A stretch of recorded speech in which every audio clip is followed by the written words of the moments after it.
Base of plants, roots.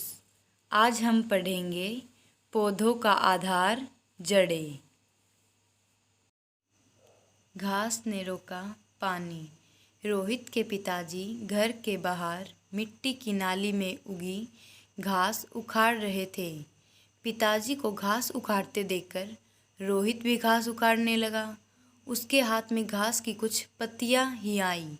उसके पिताजी ने कहा, रोहित, यह घास जमीन के अंदर तक फैली हुई है और जमीन को जकड़े हुई है। अंदर से खुरपी लेकर आओ और इसे जड़ समेत उखाड़ दो ताकि यह दोबारा न उगे। रोहित खुरपी ले आया और घास को खोदने लगा। उसने पूछा, पिताजी, घास के नीचे ये धागों जैसे गुच्छे क्या निकल रहे हैं? पिताजी ने कहा, यही तो घास की जड़ें हैं। रोहित और उसके पिताजी ने जमीन खोदकर घास को जड़ सहित निकाला और पास में ही डाल दिया।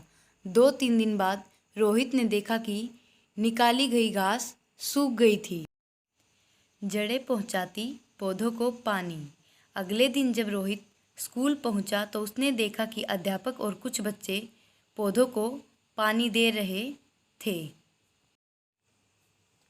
रोहित ने देखा कि पानी के नल के पास वाले पौधे हरे भरे थे, लेकिन दूर वाले पौधे मुरझाए हुए थे। उसने अध्यापक से पूछा, सर, ये पौधे क्यों मुरझा गए? अध्यापक ने बताया, सभी पौधों को बढ़ने के लिए पानी की आवश्यकता होती है। इन पौधों को पर्याप्त पानी नहीं मिला, इसलिए ये मुरझा गए। बच्चे मुरझाए हुए पौधों को पानी देने लगे। एक बच्चे ने अध्यापक से पूछा, सर, ये बड़े पेड़ तो पानी दिए बिना ही हरे हैं, इनको पानी कौन देता होगा? अध्यापक ने पास में उगे छोटे पौधे की ओर इशारा करते हुए कहा, इसे जड़ सहित उखाड़ो। देखो इसकी जड़ छोटी है या बड़ी?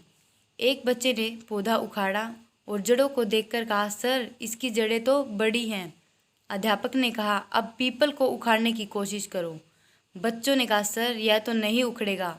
अध्यापक ने बताया, बड़े पेड़ों की जड़ें जमीन से दूर दूर तक फैली होती हैं।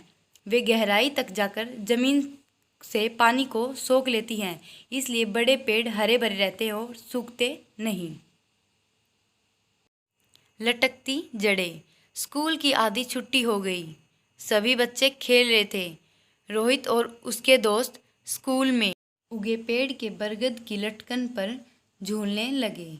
रोहित की बड़ी बहन अलका ने कहा, इन पर मत लटको, ये टूट सकती हैं। रोहित बोला, ये तो बरगद की टहनियाँ हैं, ये कैसे टूटेंगी? अलका ने बताया, रोहित, ये टहनियाँ नहीं हैं, ये तो सब बरगद की जड़ें हैं। ये टहनियों से निकलकर नीचे लटकती रहती हैं। इन्हें वायवीय जड़ें कहते हैं। कभी कभी ये जमीन तक भी पहुंच जाती हैं। ये बरगद के पेड़ को सहारा देती हैं। जड़ें हमारे भोजन में। तुमने भोजन में गाजर, मूली, शलगम, शकरकंद आदि तो खाई ही होंगी। क्या तुम जानते हो कि ये पौधे पर कहाँ लगती हैं? ये भी पौधों की जड़ें हैं। इनके अंदर भोजन इकट्ठा रहता है। इस पाठ को पढ़कर हमने क्या सीखा? हमने सीखा, जिस प्रकार हमें जीवन जीने के लिए भोजन, पानी और वायु की आवश्यकता होती है, उसी प्रकार पेड़ पौधों को भी जीवन जीने के लिए वायु, पानी और खाद की आवश्यकता होती है। जिस प्रकार हम सांस लेते हैं, उसी प्रकार पेड़ पौधे भी सांस लेते हैं। हमारा जीवन है, उसी प्रकार पेड़ पौधों का भी अपना जीवन है। हमें पेड़ पौधों को हानि नहीं पहुंचानी चाहिए। उन्हें भी तकलीफ होती है, उन्हें भी दर्द होता है। आइए अब साथ साथ ये पोएम पढ़ते हैं। पेड़ लगाओ, देश बचाओ। पेड़ लगाओ, देश बचाओ। पेड़ लगाओ, जीवन बचाओ। पेड़ लगाओ, जीवन बचाओ। जीवन खुशहाल बनाओ, जीवन खुशहाल बनाओ। Plant a tree, plant a life. Plant a tree, plant a life. अगर आपको वीडियो अच्छी लगी तो लाइक, शेयर एंड सब्सक्राइब ज़रूर कीजिए। Subscribe the channel. Thanks for watching the video. और वीडियोस के लिए चैनल को लाइक करें, सब्सक्राइब करें, वीडियोस को शेयर करें। Thank you.